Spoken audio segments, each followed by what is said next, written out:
What's up, guys? It's John with National Sports Entertainment, and I wanted to go into tomorrow's hockey picks. As I said, there are some nights where there's only about a player or two that I feel fits our metrics, and you have to also account for the fact that in some cases, if we're taking a team to cover a puck line, if the team's an underdog and we're taking them plus the goal and a half, we're not going to be getting even odds. So I had to factor that in, but we have a couple of hockey plays for tomorrow.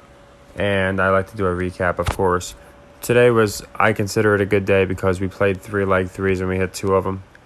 We did lose a couple leg twos, and at the same time we closed a good bit of sequences. Again, that's the goal, is to close 7 sequences for every leg 3 loss. Now, we missed the Wagner Stonehill over, but I ran 3 leg threes today on purpose.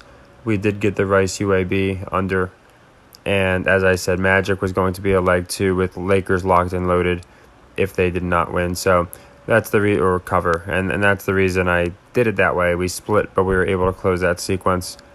Now, San Diego is an interesting one. I always go by what I personally got and by the ESPN closing spread. This was a push, but I know a few people got clipped on. They might have got it by a half or missed it by a half. There's a lot of closer ones tonight.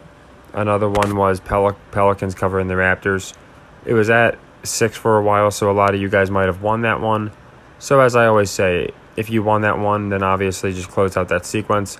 And if you did not push on San Diego, or if there's another one you didn't push on, or you got clipped, because of course books can vary like 2 points, just let me know in the comments, or in here I always let people know, and we'll get either way. We'll have a good leg 2s or 3s coming up for that. So we're still over about 60 units, notwithstanding our open sequences. And speaking of leg 2s and 3s, I wanted to go into these games. So right off the bat, I liked the Canadians to cover the Flyers, but their odds to cover are not good. So it's not the best logic in the world, but I did just go ahead, and I'm going to take them to beat the Flyers, because then, of course, by that they would cover. And I think that's what's going to happen. So you see we're getting plus 129 on that. Now, one here that I really like is Panthers-Sabres. Not the best odds, but I do like the Panthers to cover the Sabres because the Sabres have been much better against the puck line. The Panthers have been bottom 3. So I do like the Panthers to cover there.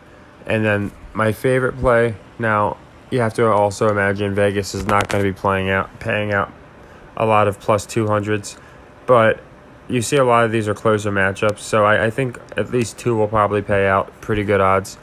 And Avalanche is one that I do like here. Jets are phenomenal against the spread, and I do like, you can see they won the first 2 games as well.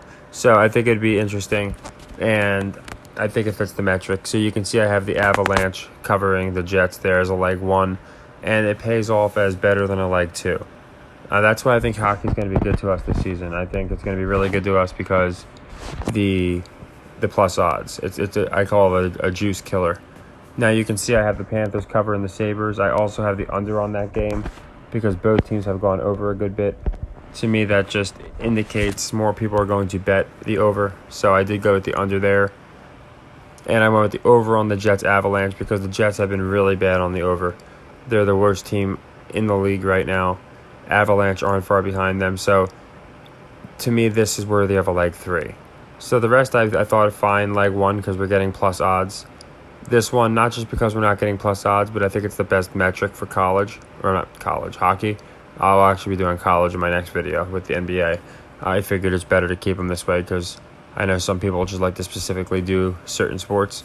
But anyway, yeah, the leg 3 here, the Jets Avalanche over is my favorite play. And of course, the Avalanche covering would be nice. Of course, getting 2 1/4 odds always pays out. It helps for the leg 1 losses. But I'm not counting on that. It's only a leg 1. As you see today, the goal is to close out sequences. And like I said, we're, I believe, 64 units in the plus since the beginning. As I always say, what I do is I take my notes. This is as of yesterday. And I update them all in live time. And then every single play that we make, I copy and paste that night into the Discord. You can see how many plays we've made now. And here's where we currently stand as far as this is interesting. So this is anybody that's been tailing since we started. Anyone doing a dime profited. Now it's probably about 64,000, but that could explain why our channel got shut down. Speaking of, people were saying they're scrolling and they're not even seeing my thumbnail, just like this, like I went over. You're going to see that. It's all right. We're going to grow strong. Football season's over, so between all these things, right now it's not going to be easy on YouTube, but I don't really care. As you guys know, I do the same thing every day. Doesn't matter how many recommendations we're getting. I'm still going to keep doing it because as long as we're beating Vegas, even if it's 5 of us, that's fine with me, like I always said. But yeah, so we didn't get the Blazers. That's fine. We'll be able to plug in a good leg 3 there. As I said, the Jets Avalanche over on that one could be a perfect one to put here for the leg 3, because again, that's the only leg 3 that I have for hockey, so we could plug that right in, and you could just see they're all updated in live time. Jazz, this one was another one, so I pushed. Most people won because they took the money line. Like a sucker, I actually took the -1 just for the odds. So it just depends on what you got there. That's a leg 1. But the whole principle of the system is to, this one we wound up getting, is to close them out by leg 3, and every time we close one out, it's 1 unit. Outside of, if we get plus here, obviously we're going to get some plus units, but then there's juice to consider. So unless we're getting like plus 120 or better, I'm not going to really put it in there as better than even odds, because plus 115 really is just about what about -106 is what most pay for juice if they're using juice right, because you can get juice rebates and things like that. But my point is, we're going to make up in hockey where we get plus odds, but plus 110, I don't consider that plus odds because of the juice.